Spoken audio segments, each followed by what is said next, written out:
Mitchell Obi is a seasoned sports journalist, one-time special advisor to the Minister of Sports and Youth Development, and currently president of International Sports Press Association for the African region. In the course of a checkered career in sports broadcasting and journalism, Michel has had the privilege of covering several global competitions, including the Olympics and the World Cup. He joins us now. Thank you for joining us on This Day Live, the Sunday talk show, Michel Obi. Hello, Michel. A brilliant Sunday to you, Ruben. Thank you very much. What can I say? Well, just about now, the World Cup is about to start, or has started, in Qatar at the Al Bayt Stadium, with Ecuador taking on the host country, Qatar, in the opening game of the tournament. So much drama ahead of this, with FIFA telling people to focus on the game and not on other issues. First, let's have your general take on this edition of the World Cup. Yeah, thank you, Ruben. It's the 22nd edition of the World Cup, and this World Cup has changed everything. This World Cup is different. It's a World Cup that perhaps will tell us exactly what future the game has when the big money people get involved. This should be the most expensive World Cup. And coming from a nation that perhaps has a football tradition, don't forget that in 1995, when Nigeria was built to host the world at the youth level, and we went to town trying to get things ready, at short notice, Qatar was called up to replace Nigeria when the Ebola virus struck. And since then, Qatar has not looked back. For them, this World Cup is perhaps the turning point. And the money they've put in, it's staggering. When you look at 220 billion to put up a show that perhaps will last for only a month, you want to ask what kind of legacy or benefit. But Qatar has used this World Cup to reshape and retune a country not known by many, and a country where people are still asking where the capital is, because the capital and the country, some will say the difference is almost the same. This is a World Cup in winter, and when you talk winter, you're talking about the hot peak moments in Africa, some parts of Africa, and then the cold weather in Europe. And that's exactly how the fans will want to get themselves to enjoy a World Cup where the teams didn't have long time to stay in camp. They left their leagues to get involved, and now they are beginning to play. And that's why we've seen injuries in the course of even the league games affecting the presence of some of the stars in the World Cup. But this World Cup, as always, will always have its shine. This has been, or this will be, a unique World Cup, and we hope to enjoy it without, of course, the most populous and the most passionate of football fans in the continent, talking about Nigeria, who perhaps have given Ghana the fillip to go all out. And the Ghanaians are there in Qatar in style. When they arrived in their Fugu outfit, it showed the courage a team like Ghana can produce. The last time in 2010, they came close. Will an African team get to reach where it matters? Okay, the semi-final or the final? Yeah, baby, how much chance do you think Africa stands in this year's tournament? Ghana is in Group H with Uruguay, South Korea. Cameroon is in Group G with Brazil, Switzerland, and Serbia. Morocco is in Group F with Belgium, Canada, Croatia. I don't think there's any African country in any easy group. Which of the African countries do you think this is a very open World Cup, very open, if you ask me. And the games will tell us exactly whether Africa has a chance to go far. But let's look at even the pedigree of some of the African teams in the World Cup. Cameroon, they sometimes flatter to deceive. They've been a surprise package. One of the top African countries that made their mark the first time they played in the World Cup without losing the game, and they lost to the eventual, they played a draw with the eventual champions, talking about 1982, when they lost to Italy, played a draw in all their group games. Cameroon came in 1990 and shocked Argentina. can Cameroon reproduce that kind of, the magic of Roger Milla? It's difficult to say. Will Morocco, they've never really gone beyond the second round of the World Cup, and they play like Europeans, and so there's really nothing African about their play. You wouldn't expect surprises. Senegal, the African champions, but can you imagine a World Cup without Africa's best player for the picture, best player for the field, best player in terms of CAF rating, and best player, or second best in the world, Sadio Mane, another casualty of this World Cup. And Senegal without Sadio Mane, perhaps it's like some would say, high life without the bass guitar. Sometimes you want to believe that you can still enjoy the music. Can Senegal do it? They are in the same group that will start the competition, the group of Ecuador, Qatar, and but the big name there is the Dutch. The Dutch, nearly men, they've never won the World Cup. Is it their time?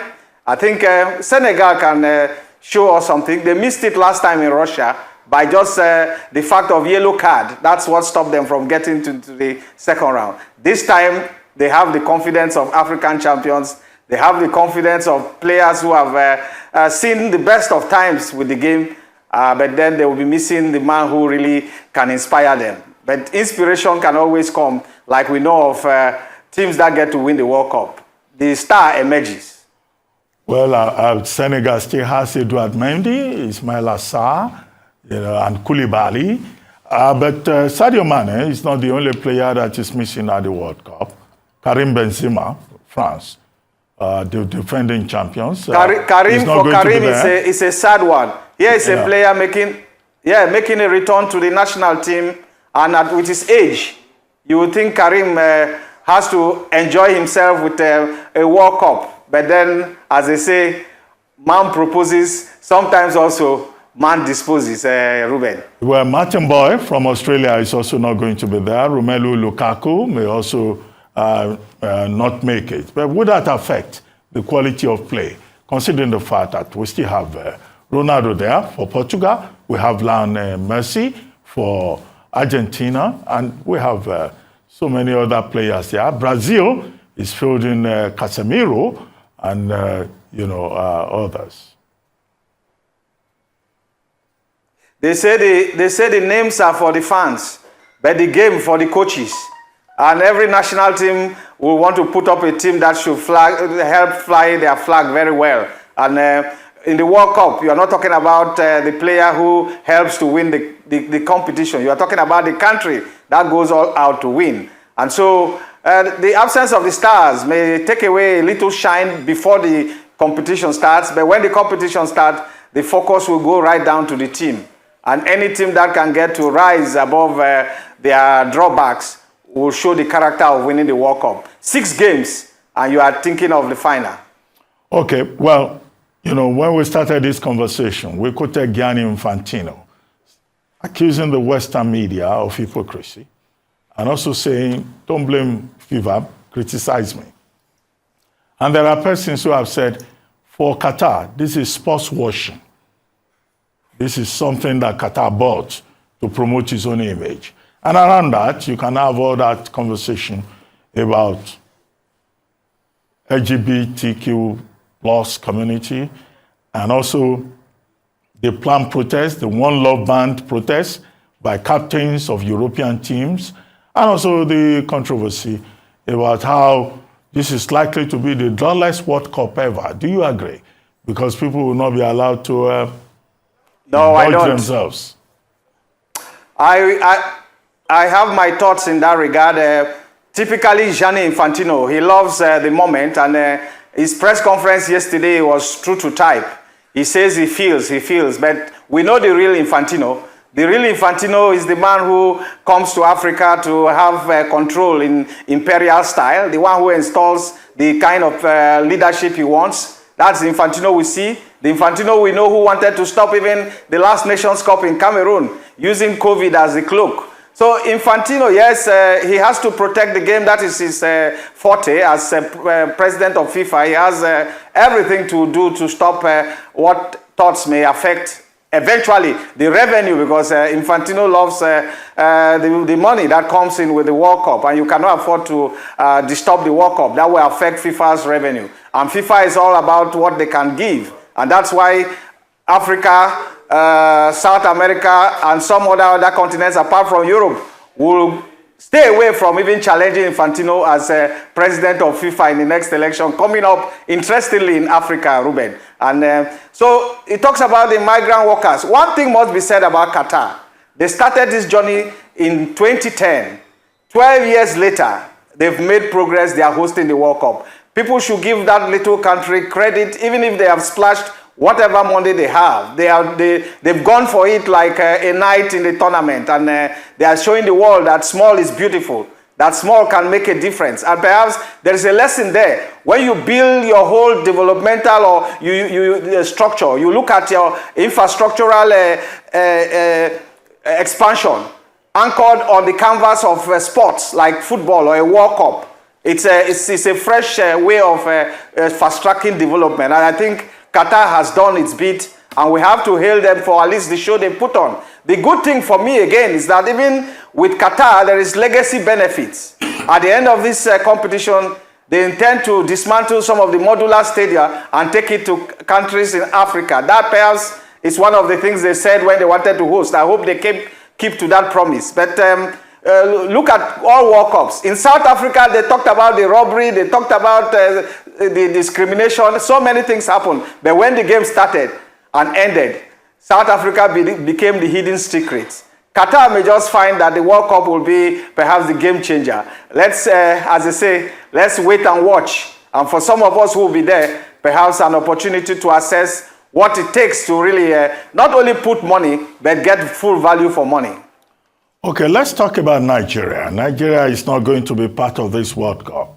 Concerns have been expressed that many Nigerians, because of that, may not show interest in this year's World Cup.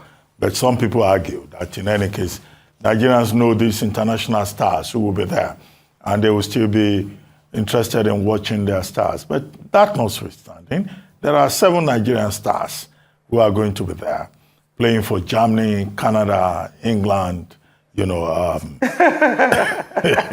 Switzerland. I think we have 2 players from Switzerland. That's diaspora analysis. But, I mean, they have Nigerian connections. We can't deny Bukayo Saka, for example.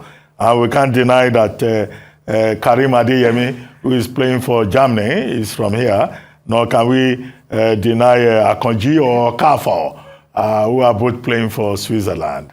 Any comment on those diaspora Nigerians, who are in this match? Yes, the good thing is that when they play for these countries... Yes. Please go ahead. It's a consolation from another perspective, maybe a reverse consolation, that these are players who were groomed, nurtured by these countries, and these countries are getting to use them effectively and in an excellent fashion. That's exactly what we should be doing at home. We lay our treasures here, groom our own stars, allow them to shine, and perhaps if they are taken away, we can take comfort in that this is where it all started. But for some of those players you have named, it didn't start from here, and perhaps that's what is missing. And Nigeria is very big, too heavily populated, that we cannot afford not to have spare. And you know what they say about the spares. Sometimes you just use them because there is really nothing else to do. But I'm happy that the World Cup fever is the World Cup fever. If you enjoy the beauty of the game, you should be hooked. But what we should be missing here is the money side of it. The money Nigeria will be missing. Come to think of it, if we are qualified by beating Ghana in Abuja in that dodgy game, $1.5 million as just preparation fee. Getting into the group phase, we have $9 million. In the second round, $13 million. In the quarterfinals, $17 million. And if we get to win the World Cup, $42 million. And these players will decide how to share this money, Ruben. That is the cocoa, as they say. They decide what they'll share. But what did we see in Abuja? Players who didn't show the fighting spirit of Nigerians. Even till date, The last friendly was, I don't want to even look at it again. It was an embarrassment of the kind of football we have known Nigerians to play. And so we need to re-strategize. We need to, yes, we need to re-strategize. We need to look at ourselves again and ask, are we really putting our best foot forward in terms of how we manage the game and other sports? Just like other sectors, we are really in our doldrums. Okay, Michelle, let's talk about the oldest players in this tournament who are not likely to be there when the World Cup comes up again in 4 years. Ronaldo, for example, is 37. Pepe of Portugal is 39. Thiago Silva of Brazil is also, I think, 38. You know, and you have quite a number of them. Look at Modric, right? Of Serbia. Luka Modric. Luka Modric, they are all in their twilight. Yeah. They are their twilight moments. So can you comment on some of these players who are not likely to make it back? And the oldest player is the goalkeeper of Mexico, who is 40, Tavera, right? Alfredo Tavera, yes, who is 40 years old. That's the oldest man at this World Cup. Yeah. And the good thing is that the old ones somehow have a way of getting themselves really prepared for one big event. And don't be surprised to see Ronaldo being teased to be part of the World Cup in the United States. The next edition will be coming up in the United States, Canada, Mexico. And just for really getting the crowd, the names, the big names, the Americans can go to town to get them to be part of it. Even in Ghana, as Asamoah Gyan was training, he wanted to do a Roger Milla. And so sometimes age depends on who really is coaching the team. Do they want to play on the strength of youth, or do they want a dose of experience to help them shock what some people will call the juvenile drive of the players? Sometimes you need the old hands to check. But at 37, 39, it's time to bid farewell if you don't want to be disgraced. But it depends on, again, how the national teams look at their players. We'll miss them, no doubt, but the game will always produce the stars. There is still the Kylian Mbappé. He has won the World Cup at a very young age. So for him, it's how many World Cups can he do? And let's see, but defending champions never really go far when it comes to the World Cup, except for Argentina, who were beaten by Cameroon in 1990 and still managed to play the final. But then they had a player, you know, called Diego Armando Maradona. He too had his exit, but his exit was full of, against Nigeria, the drug, and of course, this sad passage. He will have been around talking World Cup. Pele is there, great names who over time have made it. We will celebrate some of these players like we have done with those in the past. That's the game. The beauty of the game is that there is heritage. There is, of course, the history. And those who love to go back in time can always find joy with these players. They help to bring the feast of the game alive. Okay, Mitchell, the World Cup is finally here. Let's play the game of predictions. Today, Qatar versus Ecuador. They must be at it right now as we are here. Okay, Qatar is rated 50th by FIFA. Ecuador is rated 44th by FIFA. Any possible predictions? What do you think will happen today? Because the Qatari, they are hoping that their team will put up some surprise showing. If you go by tradition, most host countries have done well in opening games. Qatar, in that direction, they have an edge, and they will be fully backed, not only by Qataris, but even by the neutrals, who want to see a young Qatari side really holding her own and making an impression. And so against Ecuador, who are not really, they came through the playoff. So you are looking at a team that I think, I want to believe that any team that scores first may just hold that result. That's my prediction. Where is the fourth World Cup appearance for Ecuador, by the way? In any case, what are your teams? Which teams do you think we should watch out for? Brazil is hoping that it can win this the sixth time. England is also saying, well, maybe this is when they can repeat the magic of 1966. Every country, Portugal, France, they are all looking at that World Cup. What's your prediction? 3 countries that you think can make it. Yes, Ruben, any pundit that goes out to tell you who will win the World Cup now may not be sincere. You may just be looking at stats. But we can, and as you know what they say about, you know what they say about stats. Yeah. Yeah, stats, they say it's like bikini. What they hide, more revealing than even what they expose. So you have to watch at least 2 or 3 games of this competition to size up every team. And I think the first round will give a good picture of how ready teams are. Look at the Spanish team. It's a youthful team. Even the English team, going into it, when last did they even feel the joy of winning? Apart from reaching the final, of which they lost to Italy. Italy will not even be here in this World Cup. And then France, without Benzema coming as defending champions, I don't know whether the hunger is still inside. It might be an individual hunger, but the country itself, do they really have the zest to go all out and reach the final or play to win the World Cup again? The Germans are perpetual favorites, and you can always bank on the machine. The machine, if well oiled, will always rule well. Brazil, perpetual favorites, and some people say it's their time.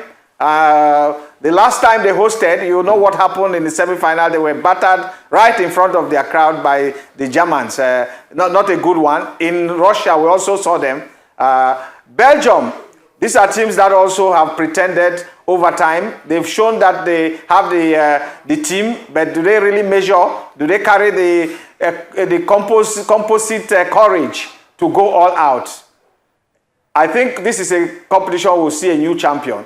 Put that as my prediction. Well, thank you very much, Michelle Obi, for joining us on This Day Live, the Sunday Talk Show, as the World Cup begins.